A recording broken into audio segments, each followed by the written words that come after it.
आज की इस वीडियो में हम लोग देखेंगे बिहार बोर्ड वर्ग 8 का गणित, और इसका जो हम लोग शुरू करेंगे अध्याय 1 से। तो देखिए, अध्याय 1 में हम लोगों को पढ़ना है परिमेय संख्याएं। तो ये होगा हमारा बेसिक वीडियो, और यहाँ पे बेसिक वीडियो में हम लोग ये देखेंगे परिमेय संख्या क्या होता है, या फिर परिमेय संख्या के गुणधर्म कौन कौन से गुणधर्म होते हैं। तो उन सभी को यहाँ पे हम लोग देखेंगे। और जैसे ही हमारा बेसिक वीडियो ये ख़त्म हो जाएगा तो उसके बाद जो हम लोग शुरू करेंगे इसका जो प्रश्नावली 1.1 है, उनके जितने भी प्रश्न हैं उन सभी को जो है बारी बारी से हल किया जाएगा। तो चलिए यहाँ पे शुरू करते हैं परिमेय संख्याएं। तो देखिए, परिमेय संख्याएं को जो है ना अंग्रेजी में कहा जाता है रेशनल नंबर्स। परिमेय संख्याएं को अंग्रेजी में कहा जाता है रेशनल नंबर्स। तो परिमेय संख्या को जो है समझने से पहले हम लोग यहाँ पे और भी जो छोटी छोटी बातें हैं उन सभी को समझेंगे, और उसके बाद जो है परिमेय संख्या के ऊपर भी हम लोग चर्चा करेंगे। तो चलिए, सबसे पहले हम लोग यहाँ पे जानते हैं अंक।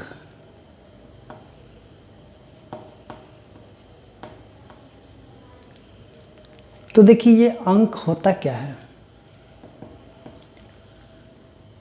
देखिए, अंक जो होता है वो मतलब अंक जो है ऐसा चिन्ह होता है जिससे हम लोग किसी भी संख्या को क्या करते हैं, दिखाते हैं या कि लिखते हैं।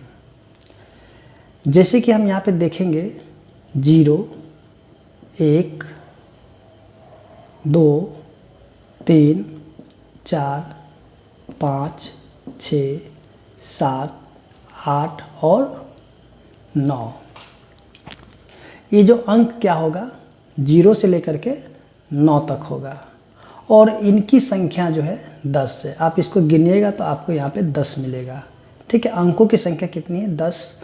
और ये क्या है, देखिए इसी से जो है ना हमारा जो भी नंबर यानी हमको लिखना होता है तो हमें जो ये जो चिन्ह दिया हुआ है इन्हीं चिन्ह की आवश्यकता होती है। चाहे हम यहाँ पे 5256 लिखें या फिर 5,03,264 लिखें, कुछ भी हम लिखेंगे, ये जो अंक है तो इन्हीं की हमें क्या होता है, आवश्यकता होती है। ठीक है, तो इन्हीं चिन्हों को जो है ना अंक कहा जाता है। चलिए अब आगे हम लोग देखते हैं। आगे जो हम लोग देखेंगे यहाँ पे प्राकृत संख्या। अब ये प्राकृत संख्या क्या होता है, तो देखिए प्राकृत संख्या जो होगा आपका, हम यहाँ पे सीधे सीधे कह सकते हैं कि जो गिनती की संख्या होगा उसी को कहा जाता है प्राकृत संख्या। जो गिनती की संख्या होगा उसी को कहा जाता है प्राकृत संख्या। जैसे कि हम लोग यहाँ पे कह सकते हैं 1, 2, 3, 4, 5, 6, और ये आगे तक जो है ना ऐसे ही बढ़ता हुआ कहाँ तक चला जाएगा, ये चला जाएगा अनंत तक चला जाएगा। ठीक है, कहाँ तक जाएगा, चलिए इसका मतलब होता है अनंत तक, अनंत तक ये जाएगा। प्राकृत संख्या क्या होगा, 1, 2, 3, 4, 5, 6, 7, 8, 9, 10, 11, 12, 1 लाख, 10 लाख, 20 लाख, 50 लाख, ये क्या होगा, अनंत तक जाएगा, जिसका कोई अंत ना हो। तो इसी को कहा जाता है प्राकृत संख्या। उसके बाद अगर यहाँ पे हम लोग देखेंगे, अब यहाँ पे एक चीज़ ये भी ध्यान देना है आपको कि सबसे छोटा जो प्राकृत संख्या हो जाता है 1 हो जाता है। ये देखिए सबसे छोटा है। अब बड़ा का हम जो है बड़ा बता नहीं सकते, क्योंकि बड़ा जो है कुछ भी हो सकता है, आगे तक ये बढ़ते हुए जाएगा और कुछ भी हो सकता है इसका बड़ा। तो चलिए यहाँ पे हम लोग समझते हैं आगे पूर्ण संख्या। अब ये पूर्ण संख्या क्या होती है, तो देखिए पूर्ण संख्या जो होगा, ये जो आप यहाँ पे देख रहे हैं ना प्राकृत संख्या, ये जो देख रहे हैं यहाँ पे, ये जो प्राकृत संख्या दिया हुआ है, तो इसके आगे में अगर हम एक शून्य को लगा देंगे तब ये हो जाता है पूर्ण संख्या। यानी कि ये जो 1 2 3 4 5 6 है, तो इसके आगे हम एक शून्य लगा देते हैं। शून्य, 1 2 3 4 5 6, और ये भी क्या होगा, ये भी जाएगा अनंत तक जाएगा। कहाँ तक जाएगा? अनंत तक जाएगा। तो इसी को कहा जाता है पूर्ण संख्या। अब इसमें एक चीज़ ध्यान दीजिएगा, अगर आपसे कहा जाए कि सबसे छोटा पूर्ण संख्याएं कौन सी है, तो आप यहाँ पे बता सकते हैं कि इसमें से सबसे छोटा पूर्ण संख्या हो जाता है ये जो शून्य है, यानी कि 0, ये सबसे छोटी पूर्ण संख्याएं हो जाएगा। समझे? ये शून्य है, शून्य क्या हो जाएगा? सबसे छोटी प्राकृत संख्याएं हो जाएगा। उसके बाद अगर हम लोग यहाँ पे देखेंगे पूर्ण संख्या के बाद, चलिए यहाँ पे हम लोग समझते हैं पूर्णांक।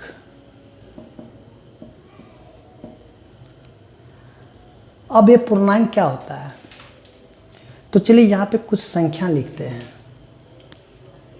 जैसे कि आप यहाँ पे देखिएगा, अगर यहाँ पे देखिएगा, जैसे कि ये, चलिए यहाँ पे हम देखिए, ये जो है ना, ये क्या है? ये जो हमारा है पूर्ण संख्या। तो चलिए यहाँ पे पूर्ण संख्या को लिख लेते हैं। 0 1 2 3 4, और ये भी क्या होगा? अनंत तक जाएगा, क्योंकि ये पूर्ण संख्या है और ये अनंत तक जाएगा। तो इधर के जितने भी चिन्ह हैं वो सभी के सभी क्या हो जाएगा? प्लस में है। और शून्य की जब हम इधर जब आएंगे, देखिए ये क्या होता है? दाएं तरफ, और इधर आएंगे तो ये हो जाता है बाएं तरफ। ठीक है, शून्य की ये है दाएं तरफ, और इधर क्या हो जाएगा? बाएं तरफ। तो शून्य की जो जब हम बाएं तरफ आएंगे तो इधर क्या हो जाता है? माइनस में हो जाएगा। ठीक है, इस तरफ माइनस, -1 -2 -3 -4। चलिए ये जो है ना आगे तक, जो आगे ये भी क्या होगा? अनंत तक ही जाएगा। ये भी क्या होगा? अनंत तक जाएगा। ठीक है, ये क्या हो जाएगा? ये भी अनंत तक ही जाएगा। ठीक है, तो पूर्णांक संख्या में हम कह सकते हैं कि ऐसी संख्या जिसमें माइनस और प्लस दोनों ही हो, उसी को कहा जाता है पूर्णांक। अब इसमें एक चीज़ याद रखिएगा, देखिए ये जो, चलिए इसमें क्या होता है कि ऋणात्मक और एक होता है धनात्मक। अब देखिए ऋणात्मक संख्याएं कौन सी होगी, तो यहाँ पे हम ये देखेंगे पूर्णांक में ही।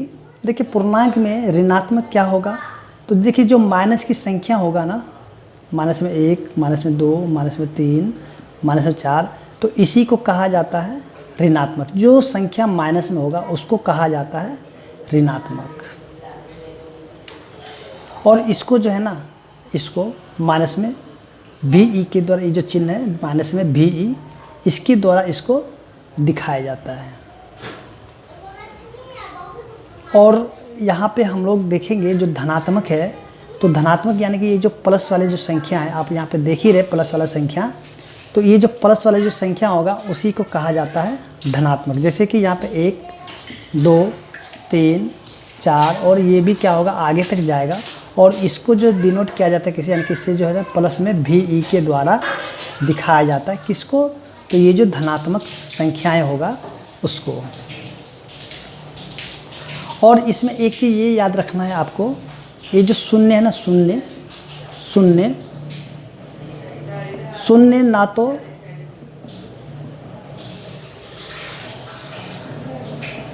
धनात्मक होगा ना ही ऋणात्मक होगा। ठीक है, यहाँ पर हमें सीधे सीधे कह सकते हैं शून्य में कोई भी चिन्ह जो है नहीं लगेगा, ना ही माइनस का चिन्ह लगेगा, ना ही प्लस का चिन्ह लगेगा। तो उम्मीद करते हैं कि आपको जो यहाँ पे अंक समझ में आ गया होगा, प्राकृत संख्या भी समझ में आ गया, पूर्ण संख्या क्या होता है वो भी समझ में आ गया, पूर्णांक क्या होता है वो भी समझ में आ गया, ऋणात्मक धनात्मक ये सभी बातें आपको समझ में आ गया होगा। तो अब चलिए यहाँ पे हम लोग शुरू करते हैं परिमेय संख्या से। देखिए और भी संख्याएं होती है तो उनकी भी अगर ऐसा आएगा तो उसको भी हम लोग देखेंगे, लेकिन हमें जो है अभी फ़िलहाल परिमेय संख्या में इन सभी की ज़रूरत पड़ने वाली है। तो हमें यहाँ पे ज़रूरत पड़ेगा इनकी, प्राकृत संख्या, पूर्ण संख्या और पूर्णांक की। और ये तो होता है, ये तो क्या होता है, सिंबल होता है किसका, ये जो अंक होता है, अंक किसी भी संख्या को लिखने के लिए ये जो है यहाँ पे ये जो इनकी ज़रूरत होता है हमें, ठीक है, इनकी ज़रूरत होता है। तो चलिए यहाँ पे शुरू करते अब परिमेय संख्या से। तो परिमेय संख्या से संबंधित जितने भी गुणधर्म होगा उन सभी को हम लोग इसी वीडियो में चर्चा करेंगे। तो चलिए यहाँ पे शुरू करते परिमेय संख्या से।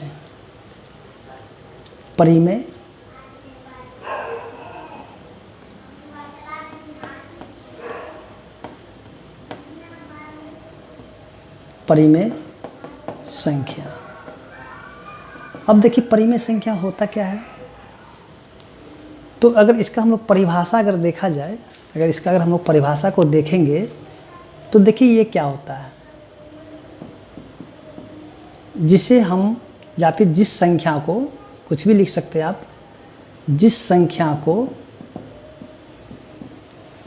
हम P/Q के रूप में, P/Q के रूप में लिख सकते हैं,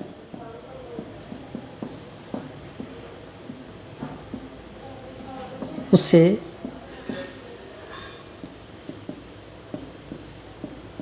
परिमेय संख्या कहते हैं।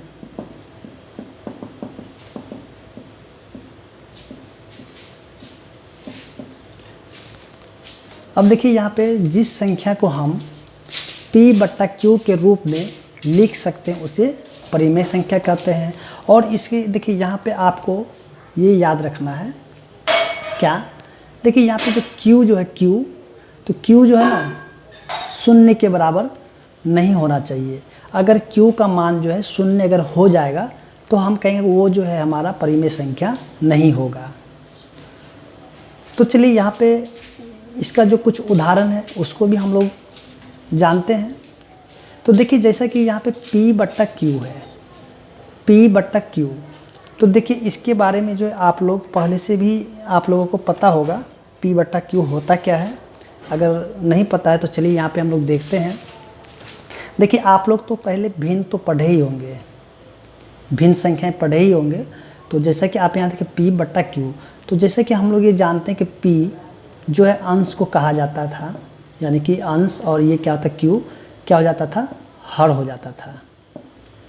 P/Q यानी कि P अंश होता था, Q क्या हो जाता था, हर होता था, ठीक है। तो यहाँ पे हमें ये देखना है जो हर जो है ना, हर वो जीरो के, यानी कि हर की जगह में Q है। तो देखिए कहने का मतलब ये हो गया आपका कि हर जो है ना, हर वो जीरो के बराबर नहीं आना चाहिए।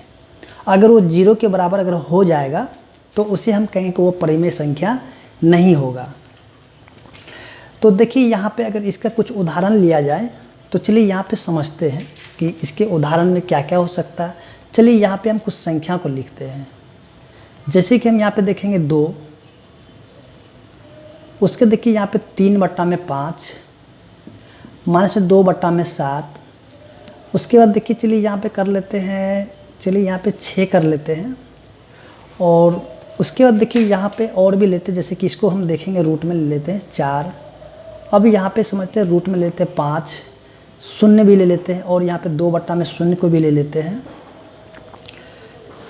उसके बाद देखिए यहाँ पे एक और ले लेते हैं। तो किसी के, सॉरी यहाँ पे लग रहा है नीचे कट रहा है, तो 1 मिनट रुकिए, थोड़ा सा हम इसको नीचे कर लेते हैं, उसका फिर आपको दिखाते हैं, नहीं तो छूट जाएगा। तो चलिए यहाँ पे जैसे कि कुछ उदाहरण ले रहे हैं हम। 2 है, फिर यहाँ पे 3/5 है, माइनस 2/7 है, 6 है, रूट में 4 है, रूट में 5 है, 0 है, 2/0 है। उसके बाद देखिए अब किसी के मन में आएगा कि क्या ये दशमलव वाली जो संख्या है वो भी परिमेय संख्या होता है कि नहीं होता है। तो चलिए इन सभी को भी हम लोग समझ लेते हैं कि कौन कौन सी इसमें से परिमेय संख्या है और कौन सा परिमेय संख्या नहीं है। तो यहाँ पे जैसे कि देखेंगे, देखिए P/Q। अब यहाँ पे आपसे कहा जा रहा है जिस संख्या को, देखिए इसका परिभाषा को तो फिर से एक बार हम लोग पढ़ लेते हैं। जिस संख्या को हम P/Q के रूप में लिख सकते हैं उसे परिमेय संख्या कहते हैं। तो देखिए P/Q यानी कि ऊपर में जो P होता है अंश होता है, नीचे में Q यानी कि हर होता है। कहने का मतलब क्या होना चाहिए यहाँ पे कि ऊपर में कोई ना कोई अंक होना चाहिए और नीचे भी कोई अंक होना चाहिए। जैसे कि देखेंगे 2/3, तो 2 यानी कि ऊपर में अंश है, नीचे में हर है। तो 2/3 यानी कि ऊपर में कोई ना कोई अंक होना ही चाहिए और नीचे भी कुछ ना कुछ अंक होना चाहिए, तभी हम कहेंगे कि वो जो है हमारा होगा परिमेय संख्या होगा।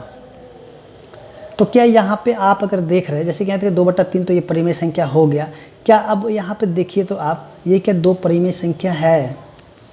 तो किसी के मन में आएगा कि नहीं ये परिमेय संख्या नहीं है, क्योंकि देखिए यहाँ पे 2 है और नीचे में कुछ भी नहीं है, तो ये परिमेय संख्या नहीं होगा। किसी के मन में आ रहा होगा। तो जिनके मन में अगर ये भी बात आ रहा तो वो गलत है। देखिए जैसे यहाँ पे आप देखिए कि 2 है और इसके नीचे कुछ भी नहीं है, तो हम लोग जानते हैं कि देखिए जिसके नीचे में कुछ भी नहीं होता है तो उसके नीचे में हम ऐसे करके 1 लिख सकते हैं। सॉरी यहाँ पे थोड़ा सा डिस्टर्ब करा। चलिए देखिए जैसे कि देखेंगे कि ऊपर में 2 है और नीचे में कुछ भी नहीं है, तो उसके नीचे में क्या हो जाता है 1 होता ही होता है। यानी इस 2 को जो है 2/1 हम लिख सकते हैं। तो ये हो गया हमारा परिमेय संख्या। अब देखिए 3/5 है, तो 3/5 भी हमारा परिमेय संख्या होगा। अब यहाँ पे ध्यान दीजिएगा, ये जो माइनस में 2/7 है, क्या ये परिमेय संख्या होगा? तो बिल्कुल होगा, क्योंकि ये भी देखिए तो P/Q के रूप में है कि नहीं है।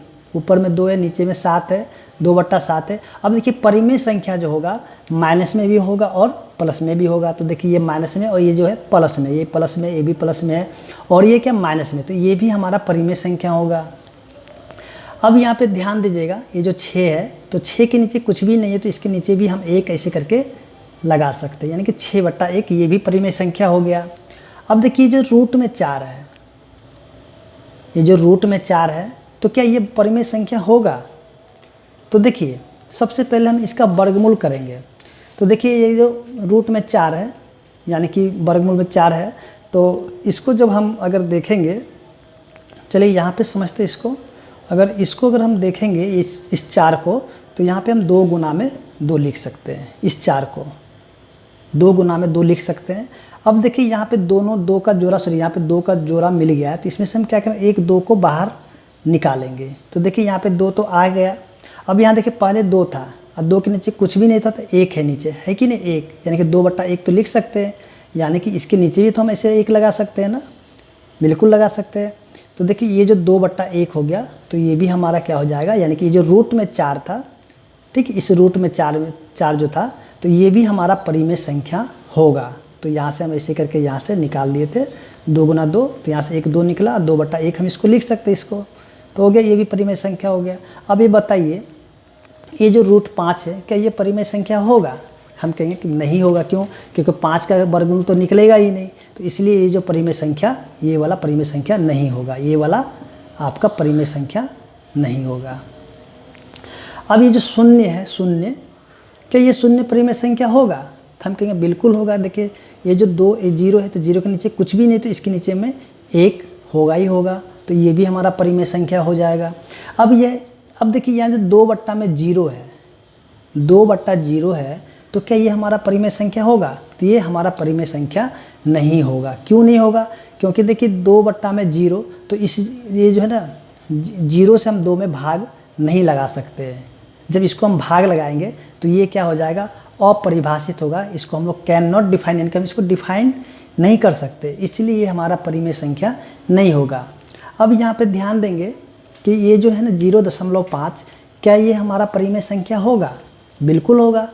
क्यों? तो देखिए यहाँ पे ये जो दशमलव है, इस दशमलव को यहाँ से हटाएंगे, तो इस दशमलव को समझेंगे 1, और इसके बाद देखिए दशमलव के बाद 1 अंक, क्योंकि हम लोग जो है पिछले जो अध्याय या फिर पिछले क्लास में जो हम लोग पढ़े थे कि दशमलव को जो है किस प्रकार से भिन्न के रूप में लिखा जाता है। तो अगर यहाँ से इसको हटाएंगे तो नीचे में आ जाएगा 1 0, यानी 5 का 1 अंक है तो 1 0 आ गया। अब यहाँ पे देखिए तो ये हो गया 5/10। अगर इसको हम लोग काटेंगे तब पर भी 1/2 हो जाएगा, तो ये भी हमारा परिमेय संख्याएं हो जाएगा। तो उम्मीद करते हैं कि आपको जो है परिमेय संख्याएं समझ में आ गया होगा। ठीक है, आपको यहाँ पे सिर्फ और सिर्फ ये याद रखना है कि परिमेय संख्या कौन सा नहीं है, बाकी सभी के सभी परिमेय संख्या हो जाता है। तो देखिए जिसका रूट अगर जो रूट में रहेगा, अगर रूट से बाहर नहीं निकलेगा तो वो हमारा परिमेय संख्या नहीं होगा। और जैसे कि हम यहाँ पे देखेंगे हर जो है ना, हर अगर 0 हो जाएगा तो वो भी परिमेय संख्या नहीं होगा, क्योंकि यहाँ पे देखिएगा तो q जो है 0 के बराबर नहीं होना चाहिए। तो उम्मीद करते हैं कि आपको जो यहाँ पे इतनी बातें समझ में आ गया होगा। तो चलिए अब देखते हैं जो आगे है, आगे क्या क्या है उन सभी को हम लोग समझते हैं बारी बारी से। तो चलिए अब हम लोग यहाँ पे जो है जानते हैं परिमेय संख्याओं का योग और अंतर, यानी कि जोड़ और घटाव, उन सभी के ऊपर भी चर्चा करते हैं और उनको देखते हैं कि सॉल्व करने के बाद जो है वो परिमेय संख्या होता है या फिर कुछ और हो जाता है। तो चलिए यहाँ पे हम लोग उसको भी समझते हैं। देखिए अगर आपको वीडियो अच्छा लग रहा है तो प्लीज़ वीडियो को लाइक कीजिए और कमेंट भी कीजिए, क्योंकि आप कमेंट करते तो अच्छा लगता है, और लाइक भी कीजिए ताकि हमें भी जो है वीडियो बनाने का और भी वो जो इच्छा जागेगा। तो चलिए यहाँ पे देखते हैं आगे हम लोग जो समझेंगे। सॉरी थोड़ा सा डिस्टर्ब हो रहा है। चलिए अभी हम लोग को यहाँ पे क्या देखना है, परिमेय संख्याओं का योग और अंतर, यानी कि हम सीधे सीधे कह सकते हैं जोड़ और घटाव। किसका? तो परिमेय संख्या का। सॉरी यहाँ पे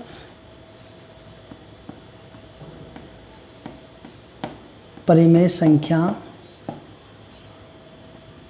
संख्याओं का योग एवं अंतर। अभी देखिए हम लोग यहाँ पे ये समझेंगे कि परिमेय संख्या का अगर योग करेंगे तो उसका उत्तर क्या आएगा, या फिर परिमेय संख्या को जब हम घटाएंगे तो उसका उत्तर क्या होगा। तो चलिए यहाँ पे कुछ उदाहरण ले लेते हैं। चलिए जैसे कि यहाँ पे 6/7 लेते हैं, प्लस और माइनस में 2/, चलिए यहाँ पे कर लेते हैं 5 कर लेते हैं। तो जैसा कि हम लोग जानते हैं कि परिमेय संख्या जो होता है ना, जोड़ में भी होगा और घटाव में होगा, यानी कि माइनस भी होगा और प्लस भी होगा। तो 6/7 क्या है प्लस में, और ये क्या है माइनस में 2/5। तो चलिए इसका हम लोग क्या करते हैं, योग करते हैं, यानी कि इसका जोड़ करते हैं। तो जैसा कि आप लोग यहाँ पे देखिएगा, ये जो क्या था भिन्न का जोड़ के तरह ही होता है। जैसे आप लोग भिन्न का जोड़ किए होंगे तो ये ठीक भिन्न के जोड़ के तरह ही यहाँ पे काम करेंगे। तो देखिए सबसे पहले यहाँ पे 7 और 5 का जो है ना क्या करेंगे, एलसीएम निकालेंगे। किसका? 7 और 5 का एलसीएम करेंगे। तो देखिए इसका जो एलसीएम करेंगे तो ये हो जाएगा 35 हो जाएगा। 7 और 5 का एलसीएम क्या हो जाएगा, 35 हो जाएगा। अब यहाँ पे ध्यान दीजिएगा कि 7 के पहाड़ा में जो 35 कितने बार आएगा, तो हम यहाँ पे क्या देखेंगे कि 7 के पहाड़ा में 35 आएगा 5 बार में। तो 5 को जो है गुना करेंगे 6 से, तो 6×5 30 हो जाता है। अब यहाँ पे देखिएगा ये जो प्लस का चिन्ह है, यहाँ पे माइनस का चिन्ह है, तो यहाँ पे इसको गुना कराएंगे प्लस माइनस। ठीक है, तो देखिए अगर किन्हीं को अगर प्रॉब्लम होता है प्लस माइनस के गुना में, तो देखिए यहाँ पे ध्यान दीजिएगा, आप इस चिन्ह को याद रखिएगा। देखिए माइनस को जो है ना, माइनस को अगर गुना कराया जाता है किससे, माइनस से, तो इसका जो रिजल्ट होता है ये हो जाता है प्लस हो जाता है। यानी कि माइनस को जब गुना कराया जाता है किससे, माइनस से, तो ये हो जाता है प्लस। उसके बाद जब प्लस को जो है ना गुना कराया जाता है किससे, प्लस से, तो ये क्या होता है, ये प्लस ही होता है। माइनस को जब हम गुना कराएंगे माइनस से तो हो जाता है प्लस, प्लस को जब गुना करते हैं प्लस से तो हो जाता है प्लस। फिर से माइनस को जब हम गुना कराएंगे प्लस से तो ये हो जाएगा माइनस। अब इसको पहले लिखिएगा और इसको बाद में लिखिएगा तब पर भी इसका रिजल्ट जो हो जाएगा माइनस ही होगा, तो उतना लिखने की ज़रूरत नहीं। फिर भी चलिए यहाँ पे देख लेते हैं। तो चलिए यहाँ पे प्लस को गुना करते हैं माइनस से, तो ये हो जाता है माइनस। तो ये जो चिन्ह को आप याद रखिएगा। तो यहाँ पे देखिए, यहाँ पे जो है ना ये प्लस, अब यहाँ पे देखिए गुना कराएंगे, प्लस को जब गुना करेंगे माइनस से, तो प्लस को जब हम गुना करेंगे माइनस से तो हो जाता है माइनस। तो चलिए यहाँ पे हम लिखते हैं माइनस। अब आप यहाँ पे एक काम नहीं कि प्लस और माइनस ऐसे लिख करके इस तरह से लिखे, तो ये देखिए दोनों चिन्ह एक जगह लिखना गलत होगा, तो आप दोनों चिन्ह को एक जगह ना लिखें। तो यहाँ पे इसका जब हम लिखेंगे तो प्लस माइनस माइनस हो जाता है। अब बहुत सारे बच्चे ऐसे करते हैं, प्लस लिखते हैं यहाँ पे माइनस कर लेते हैं, जो कि वो गलत होने लगता है। तो आपको वो काम बिल्कुल भी नहीं करना है। तो यहाँ पे करना क्या, ये जो माइनस है तो माइनस लिखेंगे। अब यहाँ पे ये ध्यान देना है कि 5 के पहाड़े में 35 कितने बार आएगा। तो हम यहाँ पे क्या देखेंगे कि 5 के पहाड़े में 35 आएगा 7 बार में। 7 5 35 होता है, तो उसी 7 को इस 2 से गुणा करना है। तो कितना होगा, 7 दूनी 14 हो जाएगा। अब देखिए यहाँ पे जब घटाएंगे इसको तो ये क्या हो जाएगा, 16/35। तो देखिए यहाँ पे 16/35 यानी कि जब यहाँ पे हम क्या किए, ये जो परिमेय संख्या को जब हम योग किए तब हमारा उत्तर भी एक परिमेय संख्या ही आया है। देखिए एक परिमेय संख्या ही आया। देखिए 16/35 और इसको हम P/Q के रूप में तो लिख ही सकते हैं ना। 16/35 ये 16/35 यानी P/Q के रूप में ही आया है, इसलिए ये भी क्या हो जाएगा, परिमेय संख्या ही हो जाएगा। उसके बाद अगर हम यहाँ पे अंतर करें, चलिए ये तो हमारा हो गया था योग का, चलिए ये योग वाला हो गया। अब यहाँ पे एक अंतर का उदाहरण ले लेते हैं। यहाँ पे परिमेय संख्या का योग एवं अंतर था, तो चलिए यहाँ पे देखते हैं अंतर। तो अंतर में हम क्या ध्यान देंगे, अगर यहाँ पे एक उदाहरण ले लेते हैं, तो चलिए एक कुछ भी उदाहरण ले लीजिएगा। तो यहाँ से चलिए यहाँ पे कर लेते हैं 2 नंबर। यहाँ पे अंतर में 4/7 माइनस में 5/, में चलिए माइनस में 5/, में कर लेते हैं कितना, 14 कर लेते हैं। तो चलिए यहाँ पे क्या देखेंगे, देखिए ये भी क्या होगा, ये आपका भिन्न का घटाव हो जाता है। तो भिन्न के घटाव की तरह इसको सॉल्व करेंगे। तो सबसे पहले एलसीएम करेंगे, तो इसका एलसीएम हो जाता है 14। एलसीएम हो जाता है 14। 7 के पहाड़े में 14 आता है कितने बार में, 2 बार में, और 2 को 4 से जब गुना कराते हैं तो हो जाता है 8। फिर से देखिए माइनस माइनस हो जाता है प्लस। 14 के पहाड़े में 14 आएगा 1 बार में, और 1 को जब हम 5 से गुना कराते हैं तो आ जाता है 5। ठीक है, माइनस को जब गुना करते हैं माइनस से तो प्लस होता है। देखिए यहाँ पे पहले वाला ये जो दिया हुआ माइनस को माइनस से गुना करने पे हो जाता है प्लस। तो आप यहाँ पे देखिए अगर इस प्रकार से जो चिन्ह होगा तो आप यहाँ पे गुना का काम कीजिएगा, ये जो गुना वाला चिन्ह है उसका काम कीजिएगा। तो देखिए ये क्या आ जाता है 13/14, और ये 13/14 भी क्या P/Q के रूप में ही आया है। तो ये भी क्या हो जाएगा, परिमेय संख्या। तो इस प्रकार से हम क्या देखें, जो परिमेय संख्याओं का योग या फिर अंतर यानी कि जोड़ या घटाव था, जब उसको हम लोग सॉल्व करेंगे तो उसका उत्तर भी एक परिमेय संख्या ही आएगा। तो उम्मीद करते हैं कि आपको जो यहाँ तक समझने में कोई परेशानी नहीं हुआ होगा। तो अब जो है हम लोग देखते हैं इसका आगे का। अगर आगे का अगर हम लोग देखेंगे तो चलिए यहाँ पे जो है अब कुछ यहाँ पे गुण धर्म है, तो उन गुण धर्मों को हम लोग अब जो है बारी बारी से समझेंगे। और जैसे ही गुण धर्म आपको यहाँ पे आएगा तो आप देखिएगा जो इसका प्रश्नावली 1.1 का जो प्रश्न संख्या आपका है 9। तो चलिए यहाँ पे देखते प्रश्न संख्या कितने हैं। तो आपका जो प्रश्न संख्या होगा, आपका जो प्रश्न संख्या होगा यहाँ पे 9। तो 9 के जितने भी प्रश्न हैं तो ये सभी के सभी जो है गुण धर्मों के ऊपर आधारित है। तो अगर आप यहाँ पे गुण धर्म को देखिएगा तो आपका प्रश्न संख्या 9 जो है आपको समझ में भी आएगा। और यहाँ पे हम क्या करेंगे, जितने भी गुण धर्म होगा उन सभी को जो है उदाहरण के साथ आपको समझाते हुए चलेंगे। तो चलिए यहाँ पे शुरू करते हैं। सबसे पहले हम लोग यहाँ पे देख लेते हैं इसको, चलिए इसको यहाँ तक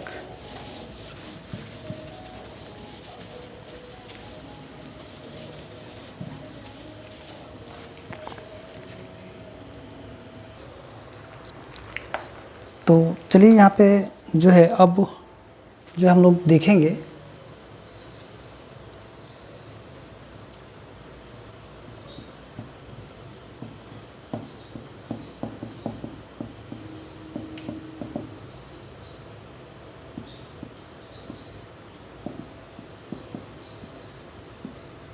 देखिए यहाँ पे हम लोग क्या समझेंगे अब, परिमेय संख्याओं के गुणधर्म। तो देखिए सबसे पहले हम लोग जानेंगे यहाँ पे समवृत्त गुण।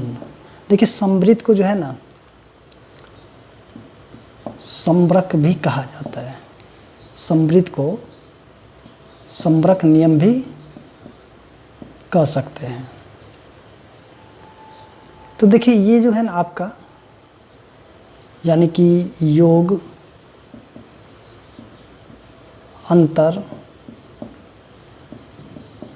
गुणन के लिए भी ये काम करेगा। जैसे कि हम यहाँ पे देखेंगे कोई भी परिमेय संख्या जो है, जैसे कि हम मान लेते हैं a बट्टा में b और इसको हम जोड़ेंगे किसके साथ, चलिए c बट्टा d से, ठीक है। जो समरक या समृद्ध नियम क्या होगा, जैसे a बट्टा b यानी कोई परिमेय संख्या होगा और c बट्टा d ये भी एक परिमेय संख्या होगा। जब यहाँ पे इसको हम जोड़ेंगे तो ये जो है ना एक दूसरा यानी कि यहाँ पे तीसरा जो परिमेय संख्या हमें आ जाएगा। चलिए e बट्टा f कर लेते हैं। अगर जैसे कि हम लोग यहाँ पे एक उदाहरण ले लेते हैं इसके ऊपर, जैसे कि यहाँ पे 2 बट्टा 3 कर लेते हैं और जोड़ में चलिए यहाँ पे कर लेते हैं 3 बट्टा में 4 कर लेते हैं। तो देखो इसको हम लोग सॉल्व करेंगे तो इसका उत्तर भी एक परिमेय संख्या ही आएगा। तो देखिए इसका अगर सॉल्व करेंगे तो देखिए सॉल्व करने की ज़रूरत तो है नहीं हमें, सिर्फ और सिर्फ हम यहाँ पे क्या करना है, यहाँ जो गुण धर्म होगा उसको समझना होता है। जैसे देखिए यहाँ पे चलिए इसको सॉल्व करके देख लेते हैं। इसको करेंगे तो क्या हो जाएगा 12, एलसीएम इसका 12 आएगा, 3 के बराबर 12 आएगा, 4 मतलब 4 दूनी 8 हो जाएगा, प्लस में 4 तिया 3 तिया 9 यानी कि 17 बट्टा में 12 आएगा।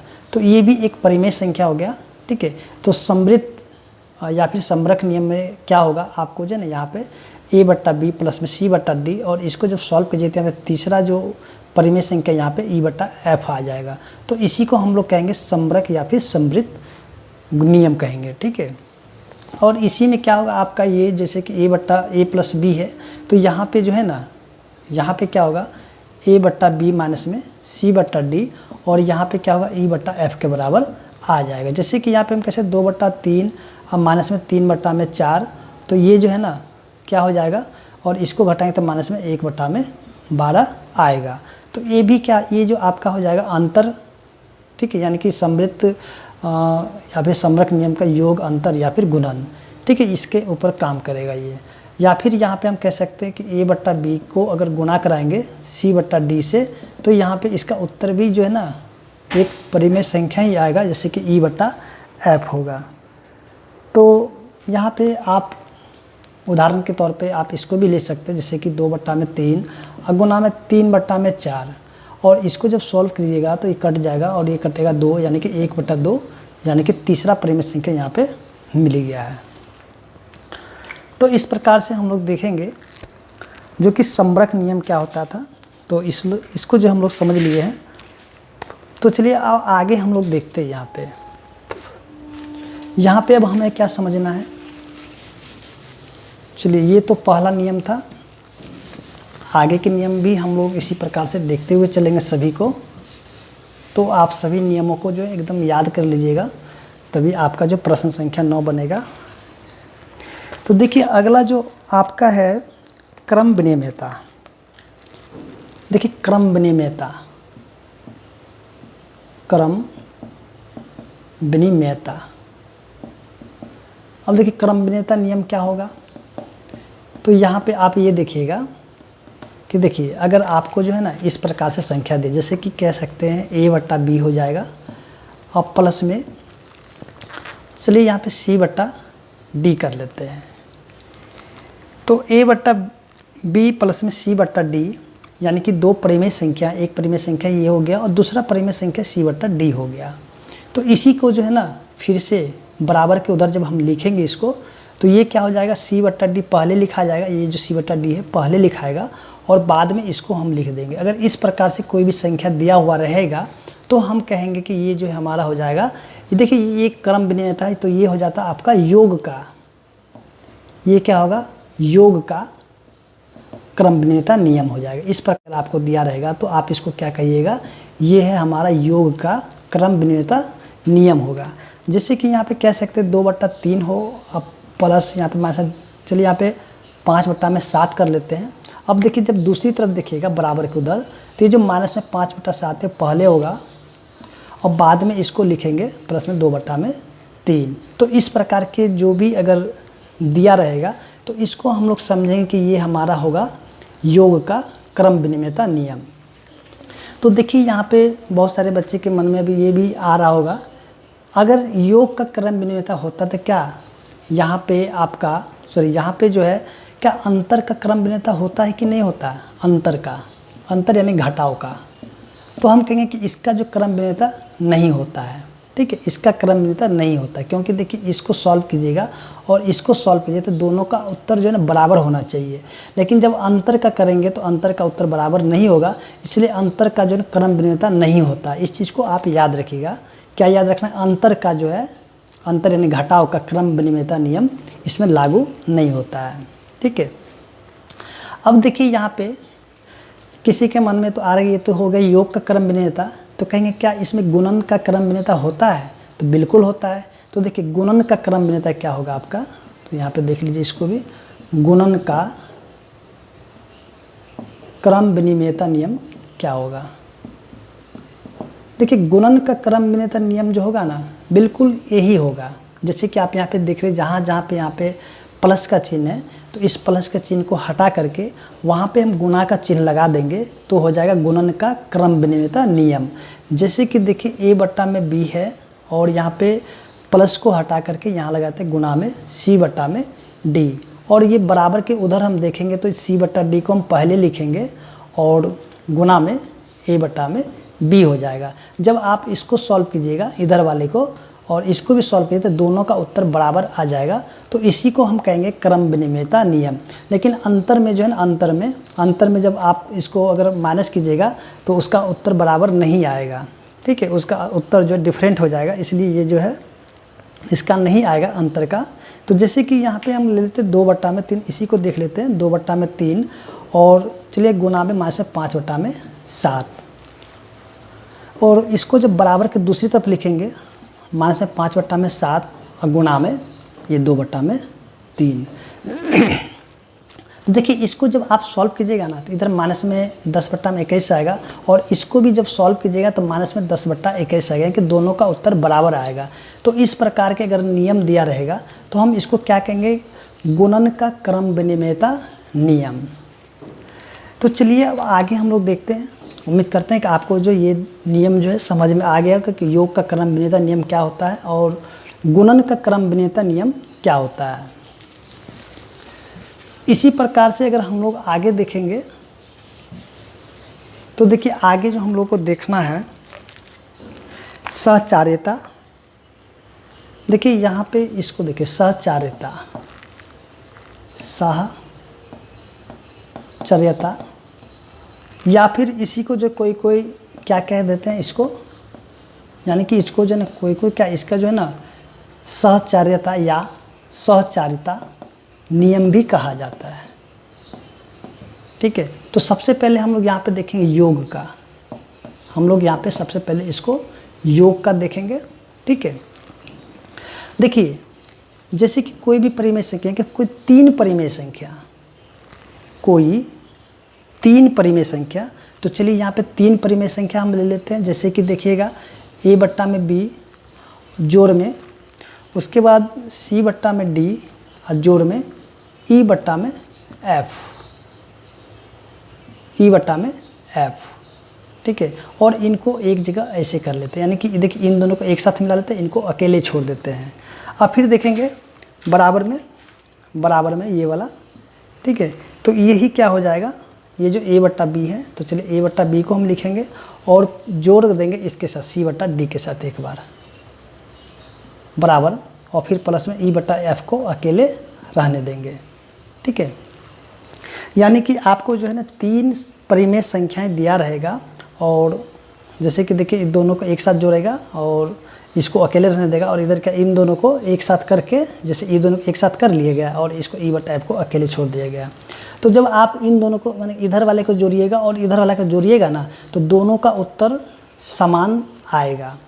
तो इस प्रकार के जो नियम को हम कहेंगे सहचार्यता या फिर सहचारिता नियम। जैसे कि हम यहाँ पे अगर एक उदाहरण ले लेते हैं, चलिए यहाँ पे कर लेते हैं 3/5 और जोड़ में 4/7 जोड़ में 2 बट्टा में, चलिए यहाँ पे कर लेते हैं 9, ठीक है। और इसको एक साथ मिला लेते हैं अब बराबर में। अब यहाँ पे 3 बट्टा में 5 और जोड़ में 4 बट्टा 7 एक साथ कर लेंगे। और यहाँ पे देखिए फिर जोड़ में 2 बट्टा में 9। तो इस प्रकार से अगर आपको दिया रहेगा तो आप इसको क्या कहिएगा कि ये जो है हमारा हो जाएगा सहचार्यता या फिर यानी योग का सहचार्यता, ठीक है, योग का सहचार्यता या फिर सहचार्यता नियम। तो देखिए यहाँ भी क्या होगा कि देखिए अंतर में यानी कि घटाव में जो ना सहचार्यता नियम जो है काम नहीं करता है, ठीक है। अंतर में आप कीजिएगा ना तो उसका उत्तर जो है ना दोनों का बराबर नहीं आएगा। इस चीज़ को याद रखिएगा, अंतर में जो है ना काम नहीं करता है। क्या नहीं करता? तो अंतर में यानी कि घटाव में सहचार्यता नियम नहीं होता है, ठीक है। इसे नहीं होता, इसी मतलब सोचे काट दी यानी कि नहीं होता है। इस चीज़ को याद रखिएगा। अब यहाँ पे देखिए जैसे कि हम लोग यहाँ पे देखेंगे, अगर यहाँ पे योग का सहचार्यता या फिर सहचार्यता नियम होता है और यहाँ पे योग का देख लिया, ये अंतर का भी देख लीजिए, ठीक है। देखिए योग का होता है, अंतर का नहीं होता है। उसके बाद देखिए फिर से गुणा का होता है तो भाग का नहीं होता है। इस चीज़ को याद रखिएगा, ठीक है, भाग का भी नहीं होगा। तो अब यहाँ पे हम लोग देखते हैं योग का, अब यहाँ पे देखते हैं गुणन का, ठीक है, या फिर गुणा का, गुणन या फिर गुणा कर सकते हैं इसको।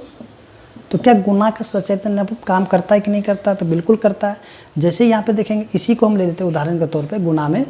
तो देखिए a बट्टा में b और इसको जो गुणा करते हैं c बट्टा d, फिर से गुणा में e बट्टा में f, और इनको एक जगह मिला देते हैं। फिर से बराबर को उधर देखेंगे तो यहाँ पे a बट्टा में b कर लेते हैं, फिर से गुणा में c बट्टा में d और फिर से गुणा में e बट्टा में f को अकेले रहने देते हैं। तो इस प्रकार से अगर आपका दिया हुआ रहेगा तो आप इसको कहिएगा क्या, ये जो है हमारा हो जाता है गुणन या फिर गुणा का सहचार्यता या फिर सहचार्यता नियम, ठीक है। और उदाहरण के तौर इसी को लेते हैं 3 बट्टा में 5 गुणा, और यहाँ से देखेंगे ये वाला c बट्टा d यानी कि 4 बट्टा में 7, फिर से गुणा में e बट्टा f यानी कि 2 बट्टा में 9, और बराबर के इधर अगर देखेंगे इधर आकर के तो a बट्टा b आपका 3 बट्टा में 5 है। फिर से गुणा में देखिए तो ये जो 4 बट्टा 7 है तो 4 बट्टा में 7 हो जाएगा, और फिर से गुणा में e बट्टा f की जगह हम लिखेंगे 2 बट्टा में 9। तो इस प्रकार के जो भी नियम हमें दिया रहेगा तो हम इसको समझेंगे गुणन या फिर गुणा के सहचार्यता नियम समझेंगे।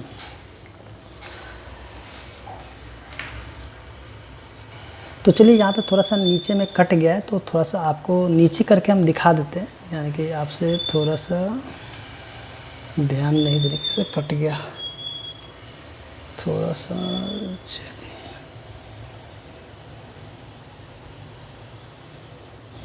चलिए यहाँ पे अब उम्मीद करते हैं कि आपको दिख रहा होगा। तो चलिए यहाँ पे जो है आपको इतना समझ में आ गया, यानी कि सहचार्यता या फिर सहचार्यता नियम क्या होता है, तो ये चीज़ समझ में आ गया होगा। तो चलिए अब आगे देखते हैं आगे क्या दिया गया है। तो देखिए आपको नियम याद रखना यानी कि बहुत ही ज़रूरी है, तो आप इसको याद रखिएगा। तो चलिए यहाँ पे अगला जो देखते हैं,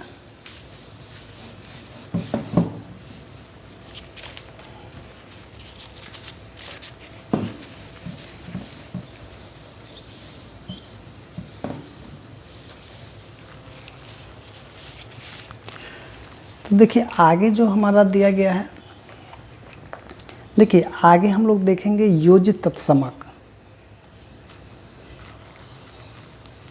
आगे हम लोग यानी अगला गुणधर्म है योज्य तत्समक। अब ये क्या होता है योज्य तत्समक? तो चलिए हम लोग इसको भी समझते हैं। देखिए कोई भी परिमेय संख्या हम ले लेते हैं, ठीक है, कोई भी परिमेय संख्या। चलिए यहाँ पे हम क्या करते हैं, कोई परिमेय जैसे कि चलिए a बट्टा b है, ठीक है, और यहाँ पे जब हम जीरो के साथ इसको जब जोड़ते हैं, a बट्टा b को जब हम जीरो के साथ जोड़ते हैं तो देखिए इसमें कुछ भी फर्क नहीं पड़ता, यानी कि a बट्टा b के बराबर ही रह जाता है, ठीक है। a बट्टा b यानी कोई परिमेय संख्या है और इसको जब जीरो के साथ जोड़ा जाता है तो यहाँ पे उत्तर जो है a बट्टा b के बराबर ही आता है। तो इस प्रकार के जो भी गुण धर्म होगा इसको हम लोग कहेंगे योज तत्समक, योज तत्समक। ठीक है।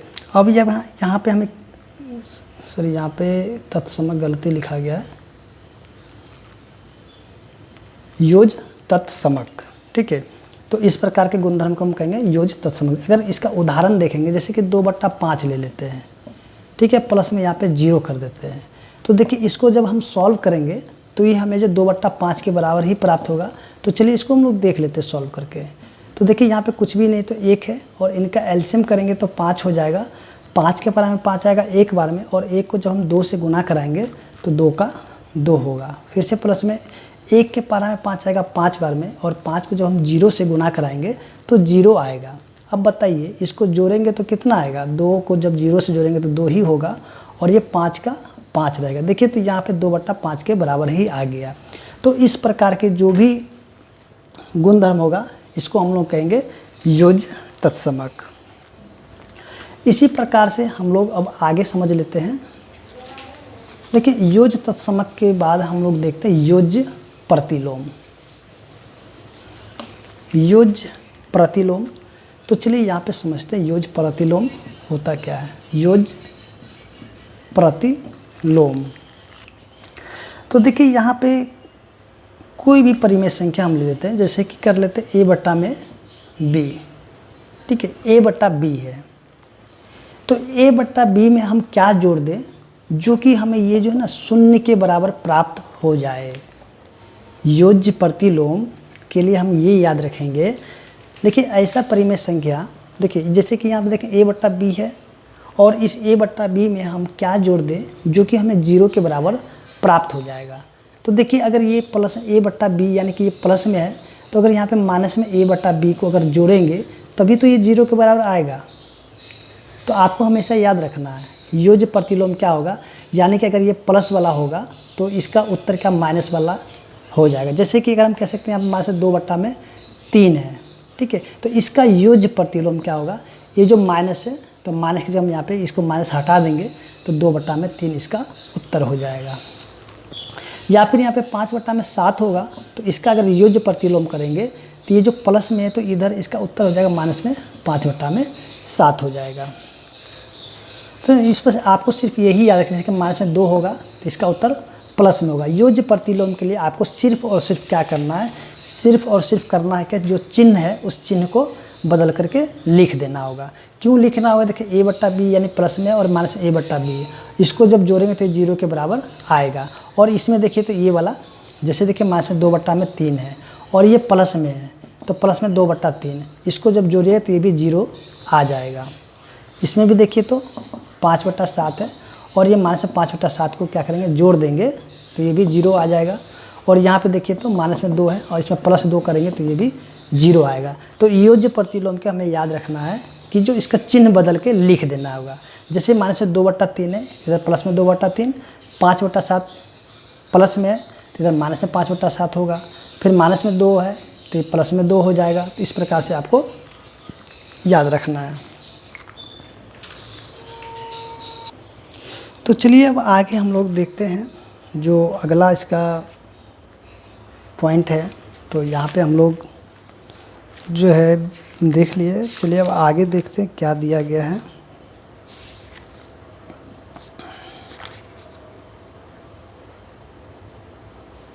चलिए अब यहाँ पे हमें क्या समझना है, गुणात्मक तत्समक।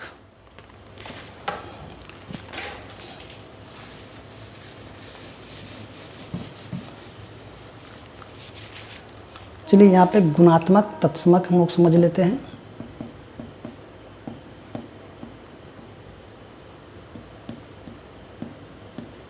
तो देखिए गुणात्मक तत्समक, बार बार गलती हो जाता है, तत्समक।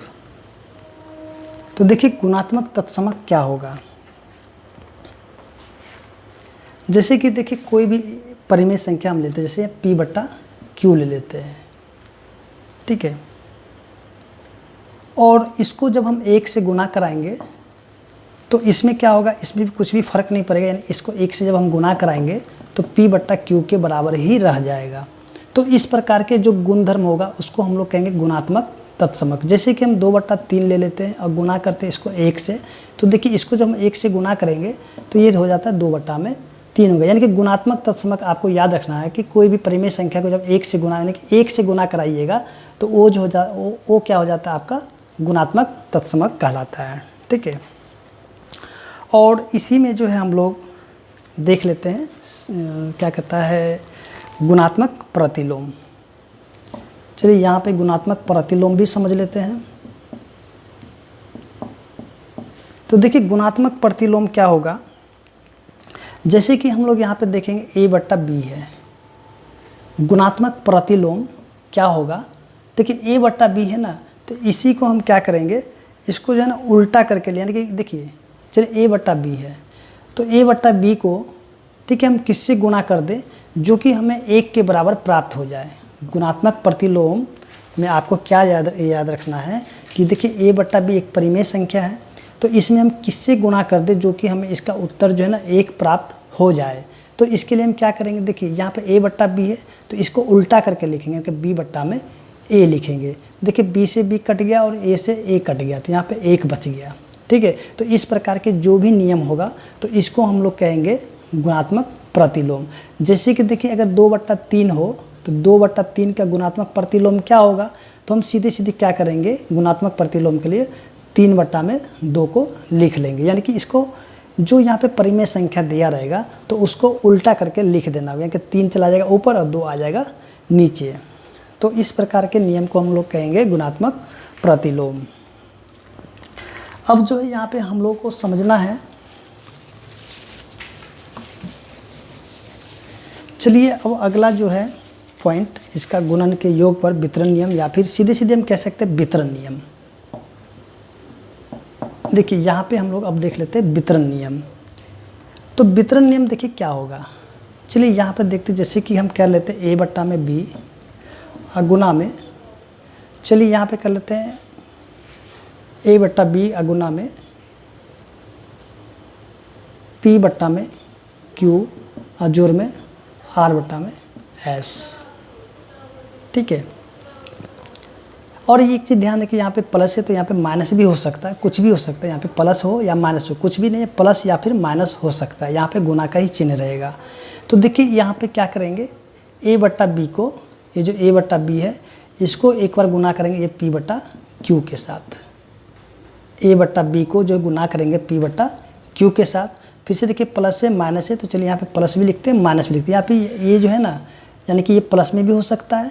फिर से यहाँ पे देखिए a/b को फिर से एक बार गुना करा दें किससे, r/s के साथ, या फिर यहाँ पे देखिए माइनस था तो इसको हम ऐसे भी लिखेंगे a/b गुना में p/q माइनस में a/b गुना में r/s।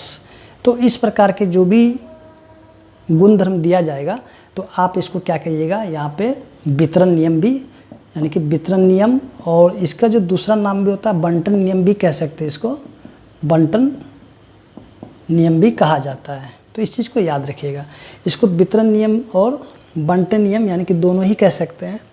तो देखिए जैसे कि अगर यहाँ पे हम उदाहरण ले लें 2/3 गुना में, चलिए यहाँ पे कर लेते हैं 4/5 प्लस में 2/7। तो एक बार 2/3 को जो है ना गुना कराया जाएगा किससे, तो 4/5 के साथ, फिर प्लस, ये जो प्लस का चिन्ह है तो प्लस का चिन्ह रहेगा, फिर से 2/3 है गुना में 2/7 है। तो इस प्रकार से अगर आपका दिया जाएगा तो आप इसको क्या कहिएगा, ये जो है वितरण नियम में है। तो उम्मीद कर रहे हैं कि आपको जो यहाँ तक समझ में आ गया होगा। अगर आप लोगों को वीडियो अच्छा लग रहा हो तो प्लीज़ वीडियो को लाइक कीजिए और कमेंट भी कीजिए। तो चलिए हमारा जो बेसिक था यहाँ पे जितने भी था वो कंप्लीट हो चुका है, और जो भी छूट गया होगा तो फिर हम लोग जैसे ही इसका प्रश्नावली करेंगे तो वहाँ पे आपको उस चीज़ को बता दिया जाएगा।